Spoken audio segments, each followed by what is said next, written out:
কায়রোতে doctor ইউনূসের সঙ্গে শেহবাজ শরীফের বৈঠক নিয়ে উদ্বিগ্ন ছিল মোদি সরকার। বাংলাদেশ ও পাকিস্তানের সরকার প্রধানের মধ্যে সুসম্পর্ক কোনোভাবেই মেনে নিতে পারছে না ভারত। এবার নয়াদিল্লির কপালে চিন্তার ভাঁজ যুক্ত করতে গুরুত্বপূর্ণ পদক্ষেপ নিল দুই দেশ।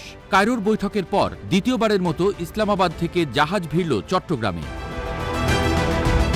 সম্প্রতি MV ইউয়ান জিয়াং ফাঝাং কার্গো জাহাজটিতে বহন করা হয়েছে 1000-এর বেশি সিঙ্গেল কন্টেইনার। এর মধ্যে পাকিস্তান থেকে কন্টেইনার এসেছে প্রায় 700টি, বাকিগুলো এসেছে সংযুক্ত আরব আমিরাত থেকে। বন্দর কর্তৃপক্ষের দাবি, কন্টেইনারগুলোতে বহন করা হয়েছে সোডা অ্যাশ, চিনি, আলু, খেজুর, লুব্রিকেন্ট, পোশাক শিল্পের কাঁচামাল ও চুনাপাথর। যদিও ভারতীয় গণমাধ্যমগুলোর দাবি, জাহাজে কি কি পণ্য বহন করা হয়েছে তা এখনও জানানো হয়নি।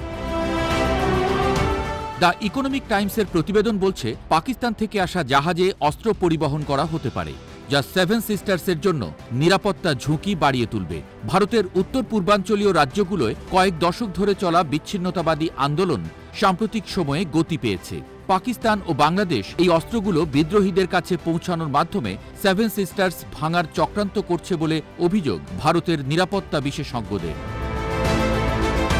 গেল নভেম্বরের দ্বিতীয় সপ্তাহে পাকিস্তানের করাচি বন্দরের সঙ্গে চট্টগ্রামের সরাসরি কন্টেইনার জাহাজে পণ্য পরিবহনের সেবা চালু হয়। স্বাধীনতার পর এমন ঘটনা প্রথমবারের মতো ঘটে। সেবার কন্টেইনারের সংখ্যা ছিল মাত্র 370টি।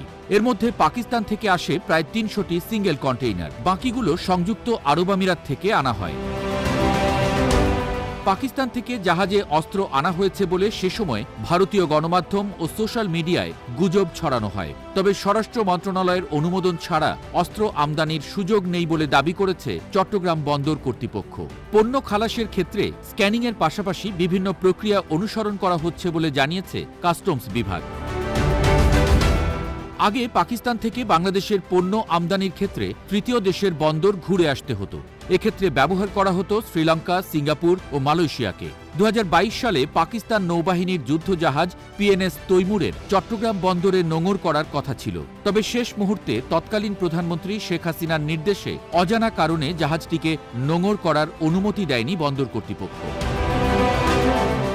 পণ্য সরবরাহ শেষে চট্টগ্রাম থেকে 1000-এর বেশি কন্টেইনার নিয়ে জাহাজটি ফিরতি পথে ইন্দোনেশিয়া, মালয়েশিয়া ও ভারত হয়ে পৌঁছাবে সংযুক্ত আরব আমিরাতে। এক্ষেত্রে পুরো যাত্রা শেষ করতে 42 দিনের মতো সময় নিচ্ছে MV ইউয়ান জিয়াং ফাঝাং কার্গো জাহাজটি। পাকিস্তান থেকে সরাসরি পণ্য পরিবহনের সুবিধা চালু হওয়ায় সময় ও অর্থ সাশ্রয়ের আশা বাংলাদেশের ব্যবসায়ীদের।